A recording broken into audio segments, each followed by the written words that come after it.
Hey guys, hello and welcome back to the free spoken media. मेरा नाम है सनत श्रीवास्तव और ये है हमारी नई series brought to you in collaboration with global Kayastha conference, एक ऐसी ऑर्गेनाइजेशन जो कायस्थ कम्युनिटी के लिए काम करती है। इस ऑर्गेनाइजेशन का एक बहुत बड़ा इवेंट 19 दिसंबर 2021 को होने वाला है, which is called world Kayastha conference, जिसको हम कवर करेंगे अपने चैनल पे। और इसी कवरेज के तहत हम इनकी सीनियर लीडरशिप से बात कर रहे हैं, उनके इंटरव्यूज़ ले रहे हैं। उसी में से ये इंटरव्यू जो इस सीरीज़ का पहला है वो है इनके ग्लोबल प्रेसिडेंट राजीव रंजन जी के साथ, जो कि हमें बताएंगे कि आखिर ग्लोबल कायस्थ कॉन्फ्रेंस क्या है, कायस्थ कौन है और क्यों उन्हें इस ऑर्गेनाइजेशन को बनाने की ज़रूरत पड़ी। तो चलिए उनसे जानते हैं इस ऑर्गेनाइजेशन के बारे में। और वीडियो में आगे बढ़ने से पहले हर बार की तरह छोटी सी गुजारिश, subscribe to our channel if you haven't already, ताकि आपको इस सीरीज़ के और हमारी बाकी सारी वीडियोस के अपडेट सबसे पहले मिले। तो चलिए शुरू करते हैं। नमस्कार सर, बहुत बहुत शुक्रिया आप हमारे प्लेटफॉर्म पर। सबसे पहले सनत आपका मैं आभार प्रकट करना चाहूँगा कि आपने मुझे ये अवसर दिया। ग्लोबल कायस्थ कॉन्फ्रेंस इसलिए बनाई गई कि दुनिया में आज एक वैश्विक जातीय समूह के रूप में कायस्थों की पहचान बनी है। दुनिया के अनेक मुल्कों में जो हमारे परिवार के सदस्य हैं वो महत्वपूर्ण जिम्मेदारियों का निर्वहन कर रहे हैं। वहाँ की अर्थव्यवस्था, वहाँ के व्यवसाय तंत्र और कई देशों में स्थानीय प्रशासन के साथ भी उनका सराहनीय योगदान है। आज से लगभग 145 वर्ष पहले, जब इंडियन नेशनल कांग्रेस भी नहीं बनी थी, इस देश में ऑल इंडिया कायस्थ कॉन्फ्रेंस की स्थापना हुई। और उस समय हिंदुस्तान से जो हम लोगों के परिवार के कुछ सदस्य बाहर जा पाते थे, उनकी संख्या बाद के वर्षों में काफी बढ़ती चली गई। और जैसा मैंने आपको बताया, आज हम दुनिया में सभी मुल्कों में हैं। फिर ये ऑल इंडिया कायस्थ कॉन्फ्रेंस जब वैश्विक आकार ग्रहण करने लगे तो इसका नाम, इससे बेहतर कोई नाम नहीं हो सकता था, ग्लोबल कायस्थ कॉन्फ्रेंस, इसीलिए इसका नाम दिया गया। इसके पीछे जो दूसरी सोच है, 2.5 दशकों तक मैं देश के कई कायस्थ संगठनों के निर्माण में सहायक रहा, महत्वपूर्ण जिम्मेदारियों का निर्वहन भी किया है। लेकिन असली, नकली और ईर्ष्या, द्वेष, वैमनस्य की वजह से कायस्थों के इन संगठनों में परस्पर एकता की बातें बिल्कुल ही काल्पनिक दिखती हैं।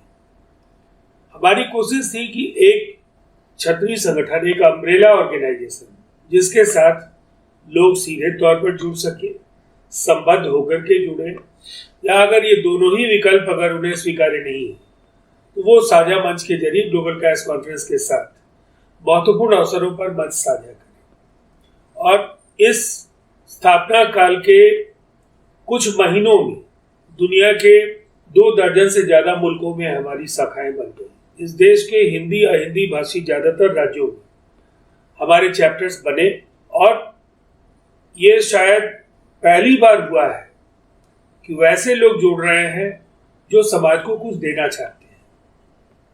प्रोफेशनल्स हैं जिनके लिए एक एक मिनट की उनकी कीमत है, लेकिन वो अपने काम के घंटे बढ़ा रहे हैं और संगठन की मदद में वो लगातार तत्पर हैं। वर्चुअली और फिजिकली उनका सहयोग हर जगह हम लोगों को मिल रहा है।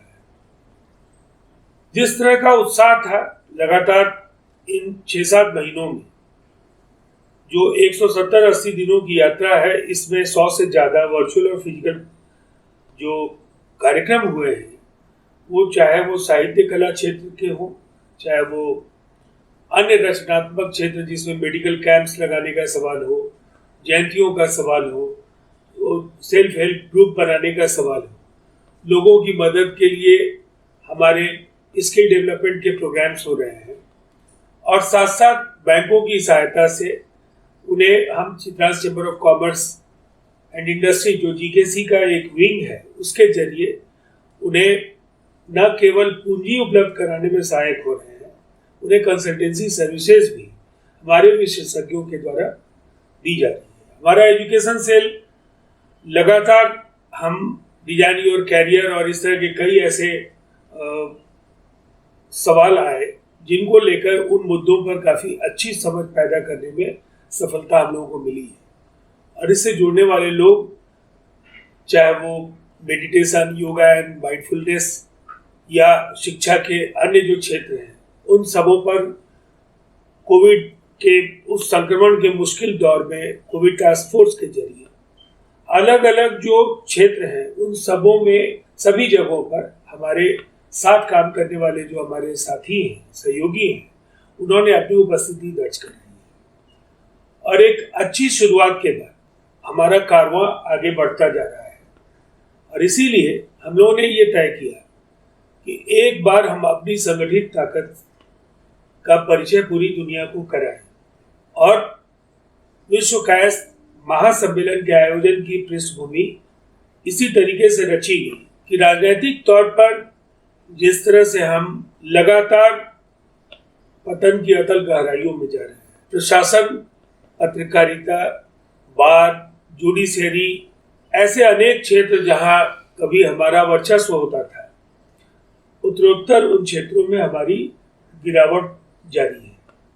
एक ऐसे समूह के तौर पर ये कोशिश की गई कि इनकी जनसंख्या नहीं है, ये नाम मात्र के लोग हैं। दरअसल कई ऐसे मिथक रचे गए जिनसे जितना कमतरी का एहसास हमारे अंदर पैदा कराया जा सके वो कराने की लगातार कोशिशें हो रही थी और लगातार जो हमारा संवाद हो रहा है उसमें ये बातें सामने आ रही थी। तो रणनीति के तौर पर समूह की जो शक्ति है, परिवार की जो शक्ति है, उससे विश्व का परिचय कराना, हिंदुस्तान के शक्तिशाली राजनीतिक दलों को, अफसरशाही को और वो तमाम तबके जहां आप अपनी बात पहुंचाना चाहते हैं, विश्व कायस्थ सम्मेलन के आयोजन का निश्चय किया। और इसके लिए देश के अनेक राज्यों में मैं यात्राएं कर रहा हूं शंखनाद यात्रा के नाम से। राज्य के मुख्यालयों में प्रदेश कार्य समिति और कार्यकर्ता सम्मेलन हो रहा है। अभी लखनऊ में काफी शानदार कार्यक्रम हुआ। इसके बाद अभी मैं जब दिल्ली आया तो दिल्ली में भी वर्किंग कमेटी और शंखनाद यात्रा के अनेक कार्यक्रम आयोजित हुए। ये वातावरण बनने लगा है और इस कार्यक्रम को उम्मीदों का कारवां ये नाम दिया गया है। विश्व कायस्थ महासम्मेलन, वर्ल्ड कायस्थ कॉन्फ्रेंस, जिसको उम्मीदों का कारवां के नाम से हम प्रमोट करेंगे। बाजाबता आज के लिए जो ब्रांडिंग और तमाम चीजें जो आवश्यक है, जब आप जैसे उत्साही नौजवान सामने आए हैं सनत, तो हम लोगों को उम्मीद है कि दुनिया तक अपनी बात पहुंचाने में हम जरूर कामयाब हो सकेंगे। अगर हम एक जीकेसी की बात करते हैं एज अ ऑर्गेनाइजेशन, काफ़ी बड़ी ऑर्गेनाइजेशन है। ग्लोबल लेवल पे मैं कहूँगा 6-7 महीने के अंदर 12,000 लोग इकट्ठा करना बहुत बड़ी बात होती है। 40 से ज़्यादा देश आपने कवर कर लिए हैं, आप खुद भी थ्रू आउट द कंट्री जा रहे हैं। आपको क्या लगता है कि कायस्थ का आउटलुक आने वाले समय में किस तरह का है? क्या रिस्पांस मिल रहा है आपको कायस्थ कम्युनिटी से?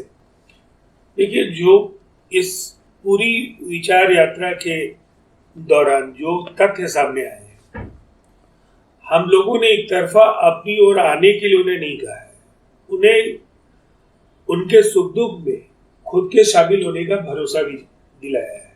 और रोजगार कहीं ना कहीं इस समाज की यह सबसे बड़ी चुनौती है, सबसे बड़ी जरूरत है।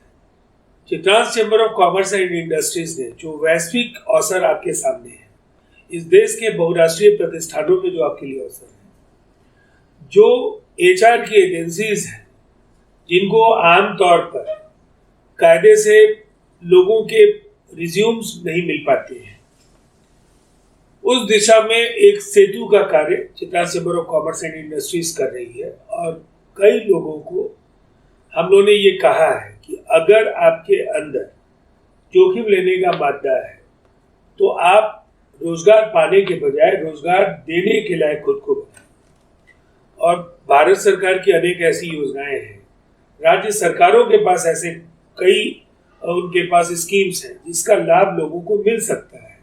उनके पास इसकी जानकारी नहीं है, हम फैसिलिटेटर की भूमिका में हैं और चित्रांश चैम्बर ऑफ कॉमर्स उनके लिए वर्चुअल वर्कशॉप्स कर रही है, उनको जानकारियां उपलब्ध करा रही है और जहां आवश्यकता होगी वो जरूरतमंद लोगों के साथ कंधे कंधे मिलाकर के उनके साथ होगी।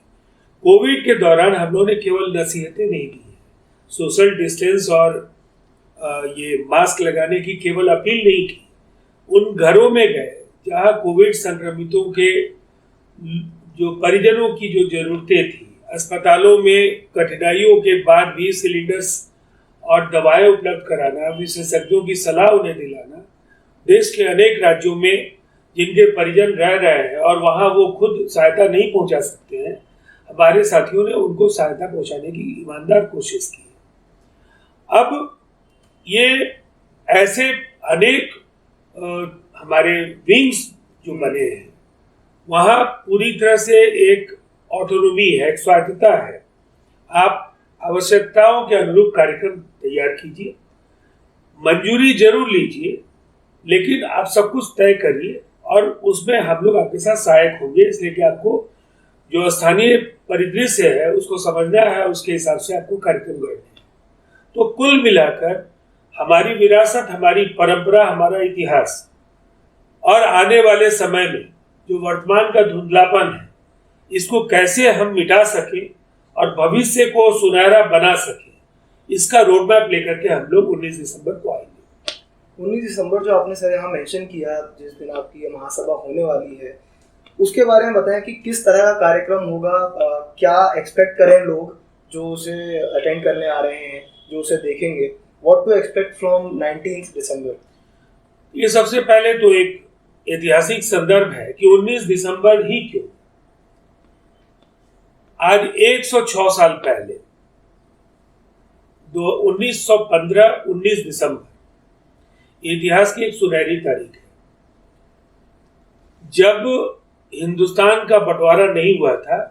वो ऑल इंडिया कायस्थ कॉन्फ्रेंस का लाहौर सेशन के नाम से ये तारीख जानी जाती है।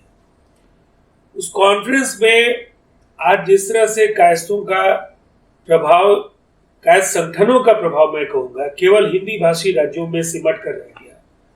उस समय पहली कतार में बंगाल या यूं कहे कि हिंदी भाषी राज्यों की बड़ी संख्या में भागीदारी थी, और वहां से जो हिंदुस्तान की स्वाधीनता की लड़ाई लड़ी जा रही थी, उसमें ऑल इंडिया कायस्थ कॉन्फ्रेंस में लाहौर सेशन की क्या भूमिका है, ये भी बहुत ही महत्वपूर्ण है। कायस्थों के सामाजिक, आर्थिक, राजनीतिक सशक्तिकरण, जो सवाल आज हम फिर उठा रहे हैं, उस दौर में भी प्रासंगिक थे, आज और भी ज्यादा महत्वपूर्ण हो गए। इसीलिए ये एक इतिहास का दोहराव है, और इतिहास को दोहराने के साथ ये इतिहास के एक स्वर्णिम पड़ाव को गढ़ने का काम भी हम करने जा रहे हैं। अब इस तारीख को हम क्या करेंगे?